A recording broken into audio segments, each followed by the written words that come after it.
따라서 비유에 관한 말씀, 오늘 아침에 제목을 생각하다가 무화과 나무의 비유란 제목이 틀린 거구나, 성경에 쓰여져 있다고 다 맞다고 생각하시면 안 됩니다. 이 무화과 나무의 비유, 이렇게 보통 우리가 이렇게 사용했었는데, 무화과 나무의 비유라고 한 이 제목이 붙은 거는 아마도 마태복음 24장을 읽으면서 그렇게 붙인 게 아닌가 생각이 됩니다. 왜냐하면 마태복음 24장과 누가복음은 다르게 표현하고 있기 때문에. 마태복음 24장 한번 볼까요? 24장 32절.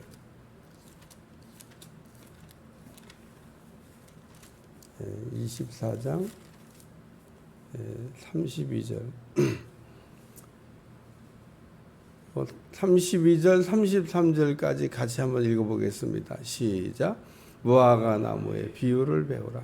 그 가지가 연하여지고 잎사귀를 내며 여름이 가까운 줄 아나니 이와 같이 너희도 이 모든 일을 보거든 인자가 가까이 문 앞에 이른 줄 알라. 하나 더 읽고 누가복음으로 가겠습니다. 36절 한번 읽어보세요. 시작. 그러나 그날과 그때는 아무도 모르나니 하늘의 천사들도 아들도 모르고 오직 아버지만 아시느니라. 조금 전에 읽은 그 때를 모른다는 얘기는 마태복음에만 있어요. 오늘 읽은 누가복음에는 그 중요한 말씀인데 그게 빠졌습니다. 그러니까 그날과 그때는 아무도 모른다고 하는 말씀이 마태복음에는 있는데 누가복음에는 없습니다. 뭐 내용으로 볼 때 똑같은 얘기를 하는 것 같은데, 여기도 무화과, 뭐 거기도 무화과, 그러니까 똑같은 말씀을 하는 것 같은데 다르다, 그런 얘기입니다. 그래서 공관복음은 서로 상호 보완적으로 쓰여져서 마태, 마가, 누가, 요한을 이렇게 성경으로 묶어놓은 겁니다. 마태복음에 있는데 보니까 누가복음엔 이게 없네. 누가복음에 있는데 마태복음에 있네. 그래서 그거를 갖다가 편집을 할 수는 없고, 예를 들어 마태, 누가 갖다가 막 모자이크, 그걸 편집사라고 그러는데 막 성경을 막 편집해가지고 다 이게 묶어놓으면 좋겠지만, 마태는 마태고 누가는 누가인데 사람이 다르잖아요. 그러니까 그냥 놔둔 거예요. 누가가 쓴 거, 마태가 쓴 거 그냥 놔둔 겁니다. 그러나 마태복음을 읽고 누가복음을 읽으면서 똑같은 내용이니까 무슨 내용이 더 빠져 있고 무슨 내용이 들어가 있는가를 우리가 봐야 된다는 겁니다. 그러니까 마태복음에 있는데 누가복음에 없는 거, 누가복음에 있는데 마태복음에 없는 거. 누가복음에는 뭐가 또 첨가됐냐면요, 모든 나무를 보라, 이렇게 되어져 있습니다. 그러니까 무화과 나무 앤드 모든 나무를 보라, 이렇게 되어 있습니다. 그러니까 마태복음에는 무화과 나무만 가지고 말씀을 하신 것 같은데 누가복음에 보니까 무화과 나무 플러스 모든 나무. 그러니까 제가 무화과 나무라는 이 비유란 제목이 적절하지 않다는 겁니다.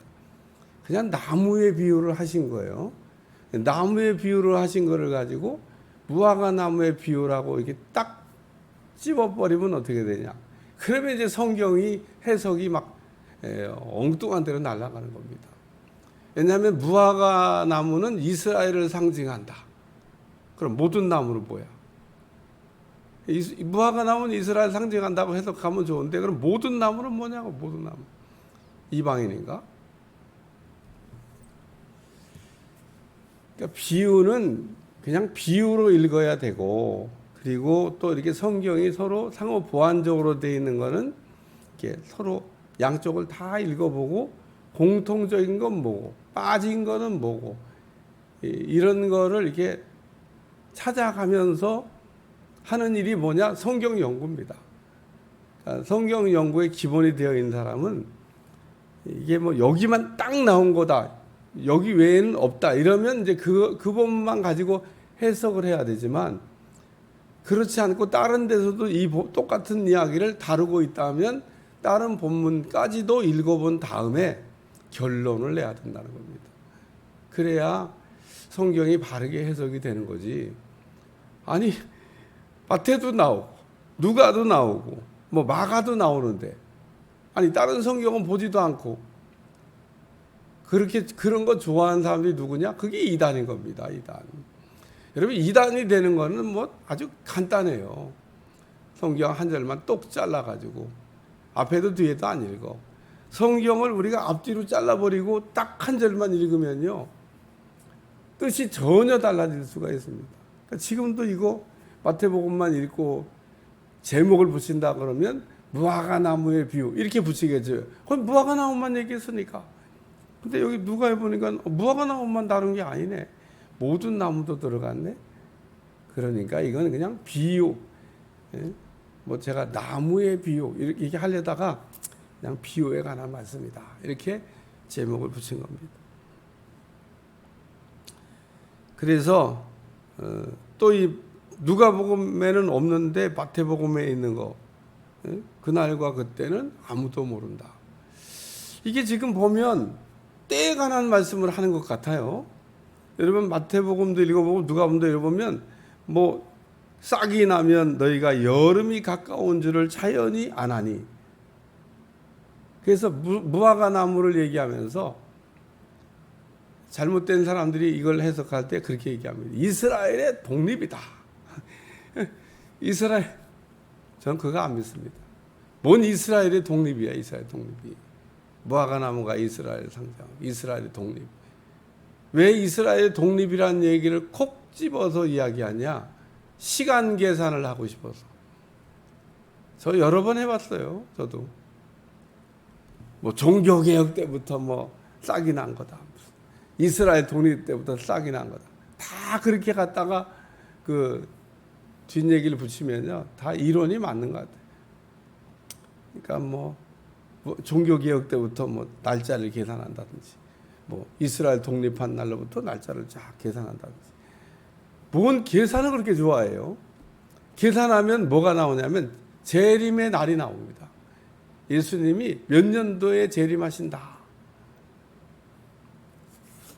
그래갖고 몇 번이나 예수님 재림한다고 뻥치다가 몇 번이나 안 맞아가지고 결국에는 어떻게 마감을 했냐? 2단 얘기하는 거예요. 공중 재림하셨다. 봤어요? 아무도 몰라. 지금도 공중 재림을 믿는 사람이 있습니다. 근데 이 공중 재림을 얘기하는 사람들은 예수님의 재림을 꼭 이중 재림으로 얘기하고 있습니다. 공중에 재림하셨다가 또 땅에도 오신다나? 뭔 재림이 두 번씩이나 있어. 그러니까 이게 뭔가를 끌어맞히려고 하니까 그런 이상한 얘기를 하게 되는 겁니다. 오늘 본문에서 우리가 읽으면서 배워야 될 말씀은 뭐냐? 따라서 싹이 나면, 그러니까 이 싹이 나면 여름이 온 줄 너희가 알지 않냐, 그 얘기입니다. 그러니까 지금 이런 일들이 일어나는 걸 보면 야, 주님 오실 때가 가까웠구나, 이 정도는 생각해도 된다는 겁니다. 그리고 신앙생활을 잘하라는 겁니다. 그러니까 예를 들면 막 환란이 오고 예루살렘 성이 무너지고, 야, 하나님 나라가 이제 주님의 재림이 임박했구나, 이 정도를 이렇게 생각하면서, 아니 환란이 오고 또 막 예루살렘 성이 무너진 걸 보면서도 신앙생활을, 그 다 주님이 하신 말씀이잖아요. 그런 일이 올 거라고. 그리고 그때 어제도 말씀, 그때는 산으로 도망치고 그 성 안에 있는 사람은 나갈 것이며 성 밖에 있는 사람은 들어올 생각하지 마라. 아유, 얼마나 더 자세하게 가르쳐줘요. 실제로 저도 궁금한데, 예루살렘 성을 그 말씀을 기억하고 빠져나간 사람도 있을까? 있을 거라고 생각합니다. 말씀을 다 안 듣는 게 아니에요. 이스라엘 사람들이 애굽에서 나올 때 양을 잡아갖고 피를 막 발라주잖아요. 그 지혜로운 사람도 그걸 뭐 하는 겁니까? 양피를 바르면요, 하나님의 진노가 내려오는데 유월한답니다. 그게 무슨 비밀도 아닌데. 그러면 애굽 사람들이 그걸 보고, 야, 그럼 나도 발라. 피 좀 줘봐. 그래갖고 갖다 바른 겁니다. 그렇게 피를 바르던 가정은 살았다는 겁니다. 그래서 그 사람들은 다 이스라엘 백성들이 출애굽할 때 따라 나왔어. 애굽 사람들이. 이스라엘 사람만 출애굽한 게 아닙니다. 이스라엘 사람들과 같이 피를 발랐던 애굽 사람들. 이야, 정말 같이 따라 나오고 묻어 나온 사람도 있어. 묻어 나오고. 이스라엘 백성들만 딸랑 건져 주신 게 아니에요. 피를 바른 사람들은 같이 나왔어. 같이 나왔다고 성경이 말하고 있어. 그러니까 이 예수님의 말씀을 하셨는데, 아니 성경도 쓰여져 있는데 기억을 못 하겠습니까? 그러니까 예수님이 그 예루살렘 성 밖에 살래. 그래서 우리는 이제 성에서 안 살아. 성 밖에 살아. 성 밖에 나가 살다가 환란이 왔네. 우리 산으로 도망가자. 그래서 이 싹이 나면 그러니까 이와 같이 너희가 이런 일이 일어나는 것을 보거든 하나님의 나라가 가까이 온 줄 알라. 그러니까 이 무화과 나무에 관한 얘기를 하시면서, 야 너희는 나무가 싹 나는 거 보면 여름이 오겠네. 그 아는 것처럼 이런 일이 일어나는 걸 보면 하나님의 나라가 가까이 온 줄을 때를 좀 알아라. 그 이상도 그 이하도 하신 말씀이 아닙니다. 왜냐하면 마태복음에 보니까 때를 모른다고 얘기했었습니다. 그러니까 때를 얘기하려고 무화과 나무를 통해서 무슨 때를 얘기하려고 지금 이 얘기를 하시는 게 아니었다. 두 번째 말씀입니다. 따라서 다 이루어지리라. 내가 진실로 너에게 말하노니 이 세대가 지나가기 전에, 정말 이 세대가 지나가기 전에 그 예수님 하신 말씀이 다 이루어졌어요. 주후 70년경에 이루어졌지 않습니까? 예수님이 부활 승천하신 후에 70년경에 예루살렘 성이 무너졌는데 정말 다 이루어졌습니다. 제가 어제도 예언과 성취라는 제목으로 설교를 했던 적이 있는데, 하나님이 우리에게 하시는 말씀은 다 이루어지는 말씀이다. 우리가 하나님께 하는 거는 기도라고 그러고, 하나님이 우리에게 하시는 거는 예언이라고 그러는데, 하나님은 우리에게 이렇게 말씀하실 때 실언하지 않습니다. 사람들은 실언을 많이 합니다. 지키지도 못할 약속도 많이 하고, 그렇지만은 하나님은 이렇게 한번 말씀하시면은 그 말씀하시는 대로 됩니다. 저는 그래서 기도할 때, 어떤 분도 그런 기도했다는데 저도 하나님 한 말씀만 주시옵소서, 그런 기도 해봤어요. 왜냐하면 하나님이 내게 딱 무슨 말씀을 하시면 그게 그대로 됩니다. 그래서 하나님이 한 말씀 듣는 게, 그런 기도한 분들이 많아요. 이 천지가 창조된 일에 기도를 좀 한다 이런 분들이 하나님 앞에 기도할 때 하나님 한 말씀 주시옵소서. 그래서 그 한 말씀만 받아도 목회를 막 크게 잘할 수 있습니다. 그 한 말씀을 받기 위해서 그 성경을 읽었던 분이 있습니다. 사랑하는 자여 내 영혼이 잘된 같이 내가 범사에 잘되고 강건하길 원하노라. 성경을 창세부터 읽어나가는데 그 한 말씀이 안 오는 겁니다. 쫙 읽어나가다가 요한 3서 1장이죠. 사랑하는 자의 내 영혼이 잘된 같이 범사에 잘되고, 거기에 그분은 광 은혜를 받은 거예요. 제가 얘기하잖아요. 성경을 다 은혜 받으면 좋지만 한 절의 말씀이 꽉 와서 부딪히면 성경이 다 꿰지는 겁니다. 그리고 그 한 말씀이 내마이기 때문에 이루어지는 겁니다. 우리는 이 하나님의 말씀을 이렇게 읽을 때마다 참 귀하다, 참 하나님의 말씀은 너무 놀랍다, 이런 생각을 하는 게 이게 다 이루어지는 말씀인 겁니다. 하나님이 우리에게 뻥친 얘기가 아닙니다. 우리하고 무슨 이렇게 그냥 실없는 얘기 하신 게 아닙니다. 만약에 이 하나님의 말씀이 어제나 오늘이나 영원토록 동일하지 않다 그러면 제가 늘 얘기하지만 벌써 성경책 다 걷어가지고 그 폐품으로 다 처리했을 겁니다. 근데 전 세계에 있는 사람은 어디도 성경책을 갖다 버리지 않습니다. 어제도 커피숍에 잠깐 들어갔는데 이렇게 커피숍 진열한 이렇게 진열 때 성경이 딱 놓여 있는 겁니다. 그러니까 우리 같이 갔던 목사님, 예수님 믿으세요? 그러고 물어봤어요. 그러니까 아니요. 누가 나보고 믿으라고 거기다 하나 갖다 놓은 거예요.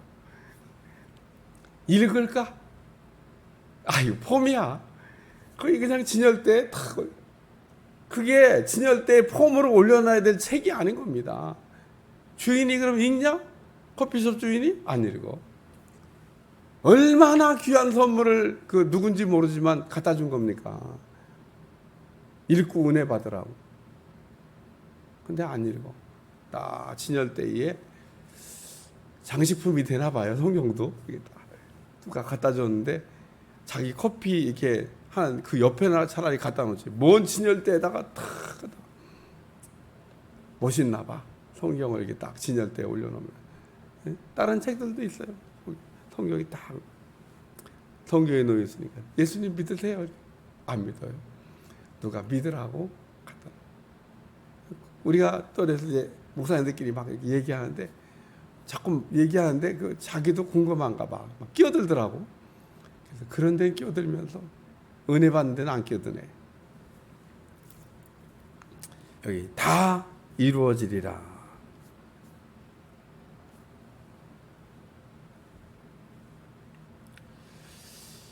세 번째 말씀은 내 말은 없어지지 아니하리라. 천지는 없어지겠으나 내 말은 없어지지 아니하리라. 하나님의 말씀은 폐기되지 않는다. 이런 책이 있어요. 하나님의 말씀은 폐기되지 않는다. 폐기할 수가 없다. 안 없어진다는 겁니다. 하나님의 말씀은 1.1핵도 주님 오실 때까지 안 없어집니다. 인간들이 아무리 성경을 없애려고 해도 성경은 안 없어집니다. 환난과 핍박이 심하던 시대 때 이 성경을 들고 있는 사람들은 무조건 죽었습니다. 그러면 다 뺏겼냐? 그 들고 있다 발각되면 죽어야 되는데 자기 목숨을 잃어버려도 성경은 안 뺏겼습니다.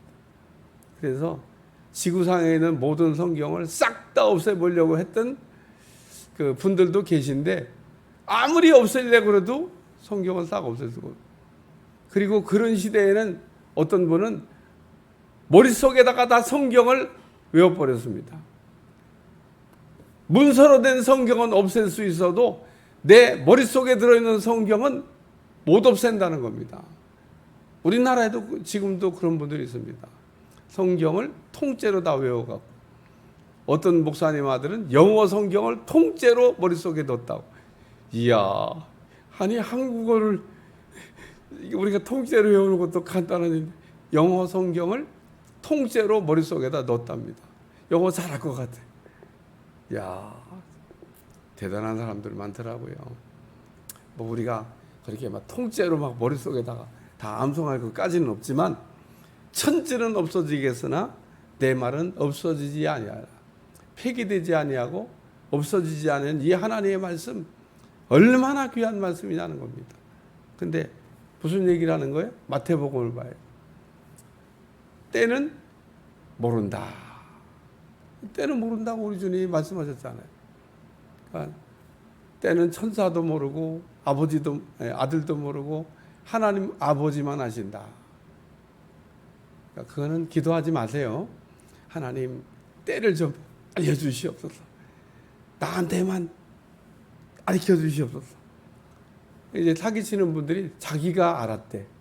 자기만 들었대. 남들은 다 모르는데.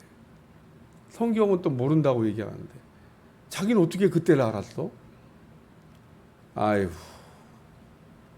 날짜 점쳐가지고 주님이 오신다고 뻥치면 속은 대한민국 국민들 진짜 많습니다. 거기다가 또 남들은 흰옷 입고 나가가지고 저기 뭐 휴가한다나 뭐 그러고 탁 나가는데 전 세계 카메라맨들이 카메라 대고 있는데 어떤 분은 막 나도 흰옷 입고 나가야 되나? 덜덜덜덜 떠는 분이 있어요. 있습니다. 그래갖고 내가 떨지 말라고. 그냥 오늘 밤에 편히 주무시고 내일 아침 일어나시면 아무 일도 없었듯이 그냥 또 일상이 돌아갈 거라고. 잠이 안 온다나? 저분들은 다 올라가고 우리는 못 올라가면 어떻게 되나? 저기 나가 서야 되는 거 아닌가? 흰옷 입고 나가고 재림 추구할 거라고 나갔는데 뻥 났습니다. 전 세계적으로 망신당했죠. 뭐 전 세계. 그리고 그분들이 그럼 없어졌냐? 안 없어졌어요. 산속으로 또 들어갔습니다. 아직도 또 뻥치는 다시 날짜를 잘못 계산했나 봐. 그리고 또 하니까 그 말을 또 믿고 산속으로 들어가다 계십니다. 사라진 거 아닙니다. 그것들이 사라질 것 같아? 안 사라집니다. 속는 사람만 억울한 겁니다. 속지 말고 믿음 생활 잘 하시길 축원합니다. 그러니까 오늘 이런 본문을 읽을 때 딱 누가복음만 읽거나 마태복음만 읽고 막 굉장한 영적 비밀을 아는 것처럼 이렇게 얘기하시면 안 되고, 늘 얘기하지만 친절하게 우리나라 성경 상단에 같이 읽어야 될 성경 구절을 써놨기 때문에 안 써놓은 건 모르지만 써놓은 거는 꼭 찾아서 비교해서 읽어보고 빠진 게 뭐고 여기 있는 게 뭔지를 이렇게 딱 나눠보면 그냥 자연스럽게 성경이 바르게 이해될 수가 있다는 겁니다. 꼭 그렇게 읽어나가시길 축원합니다. 그래야 진짜 은혜 받는 거예요. 여러분, 하나님의 말씀을 우리가 바르게 읽고 바르게 은혜를 받아야지 어떻게 읽는지도 모르고 우리가 성경을 읽으면 안 된다. 기도하겠습니다. 하나님, 오늘도 비유에 관한 말씀을 들었는데 예수님이 무화과 나무와 모든 나무를 통해서 우리에게 비유로 가르쳐 주시려고 하는 진리의 말씀 늘 잘 깨닫게 도와주시고 하나님의 말씀이 우리 속에 내마가 될 수 있도록 축복해 주옵소서. 예수님의 이름으로 간절히 기도하옵나이다. 아멘.